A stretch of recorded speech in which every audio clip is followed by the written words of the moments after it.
Good morning, everyone.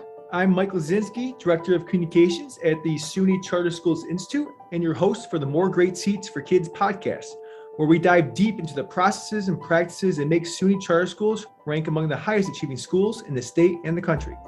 Before we begin, if you like this or any of our past episodes, I want to ask you to take a moment to review and rate the show on Apple Podcasts or wherever you get your podcast feed. This will help us expand our reach and introduce new listeners to what we have to say about the Institute, our work, and the great successes of our SUNY Charter Schools. Today's guest is Maureen Foley, Director of New Charters at the Institute. Maureen is here to talk and explain the prior action process, all those requirements that new schools must complete in preparation for the first day of instruction. If you're a new school, this is the episode that will cut through the jargon and detail what you need to know in the lead up to day one, as well as how to prepare for the pre-opening visit. So let's dive in.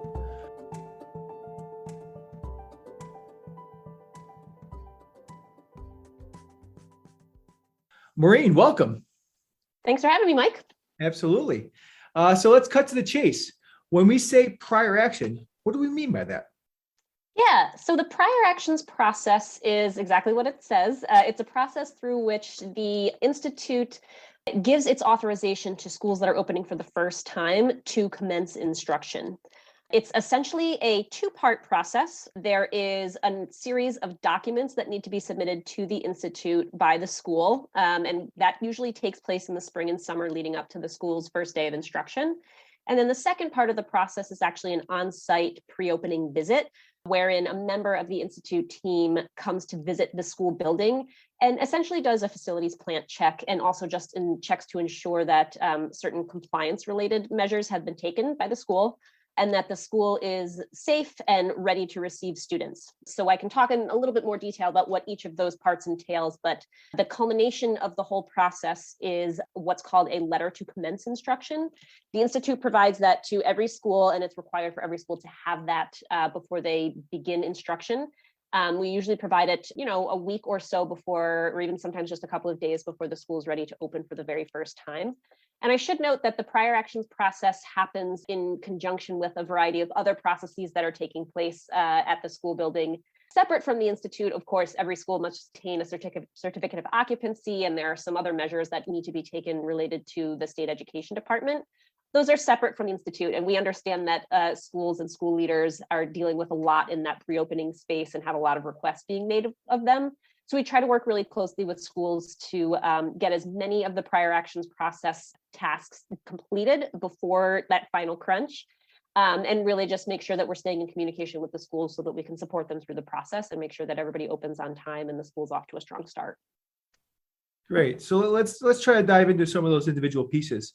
Can you go a little bit more in depth about the pre-opening visit and its purpose? Sure. So the pre-opening visit takes place generally about 2 weeks before the school's first day of having students in the building. So we understand that some schools have a first day of instruction that is separate from an orientation or a welcome period.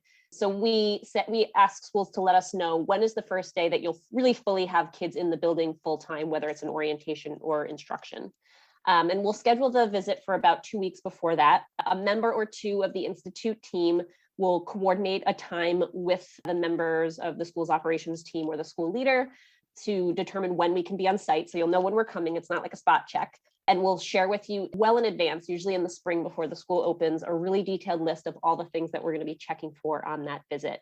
Everything from making sure that there's a lock on the nurse's file cabinet to making sure that the proper notices are in the proper places and that the fire extinguishers have been examined and approved by the appropriate authorities. It's a lot of really sort of nitty-gritty things related to the physical plant and just making sure that the school is a safe space and is ready to receive and teach students.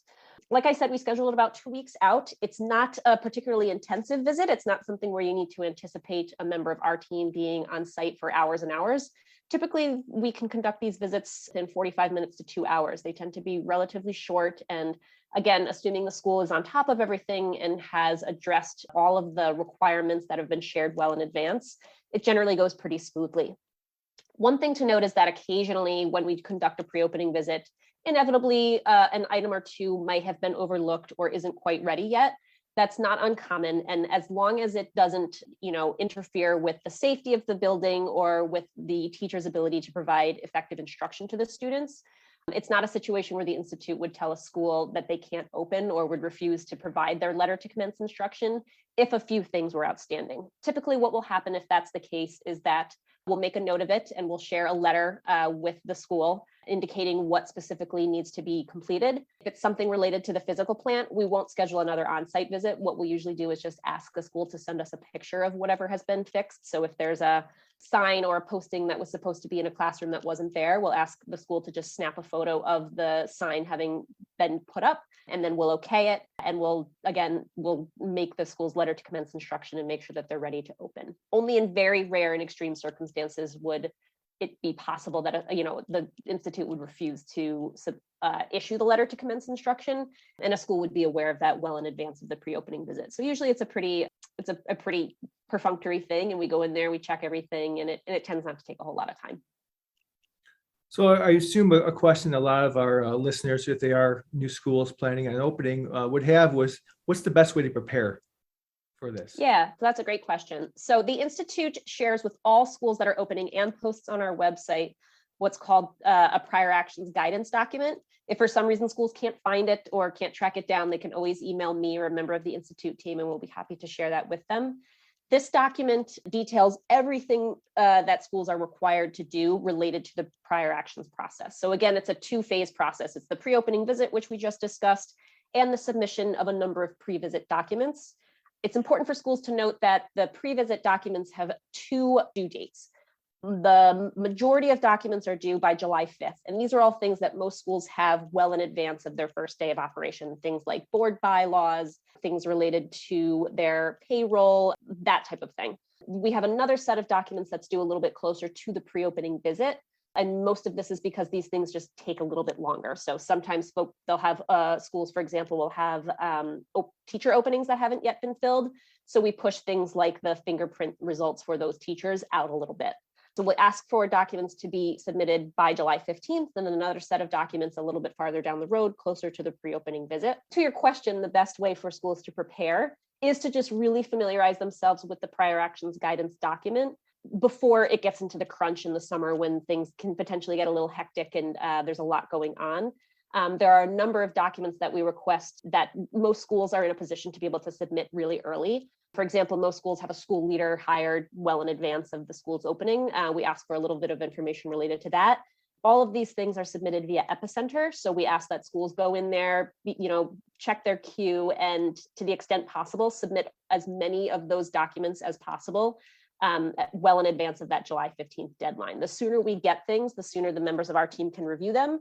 And if there happen to be any concerns on our end, or if something's not quite complete or needs a little bit of additional information, we can return it in Epicenter, and that gives the school a little bit of time to correct whatever may need to be corrected and submit an updated document to us. So the main thing is really just to familiarize yourself with the prior actions guidance document. And again, we know there's lots of stuff going on in that pre-opening visit time. So we encourage schools to be in close communication with us. If they have questions about what's required from the prior actions guidance document, or they're not sure about something, or they have a concern, or something's come up and they're confused, or honestly, it's not unlikely that there may be something that's delayed for reasons that are outside of your control and you can't submit something by the July 15th deadline. We certainly don't want anybody to be making really important decisions in a crunch. So if you're concerned or have questions about it, the other big thing I would say is to please contact us. If you're not sure who on the Institute team, you can always reach out to me. And if I can't answer your question related to the prior actions process, I can disseminate it to someone on the team who can. As with the new applications process, which we always tell people, be in contact with us. The same wisdom holds true for the prior actions process. We just ask that folks be in communication with us, send us questions that they have, and just keep us informed about everything that's going on their end throughout the process. Great. Any final thoughts or anything to add before we go? No, I guess I would just, I'll probably sound like a broken record at this point, but really familiarizing yourself with that prior actions guidance is the best way to go about things. There are also examples of these type of the documents that we ask for on our website. And if you Google various things, different templates and ideas about, how best to go about producing some of these documents, like handbooks, exist, but we are happy to help point you in the right direction. So again, sounding like a broken record here, but be in touch with us. Don't ever hesitate to email me or a member of the Institute team. We're always really happy to help point schools in the right direction and make sure that they have the information that they need to have a really strong opening and support their students and families. Great. And that website is newyorkcharters.org. Thanks again, Maureen.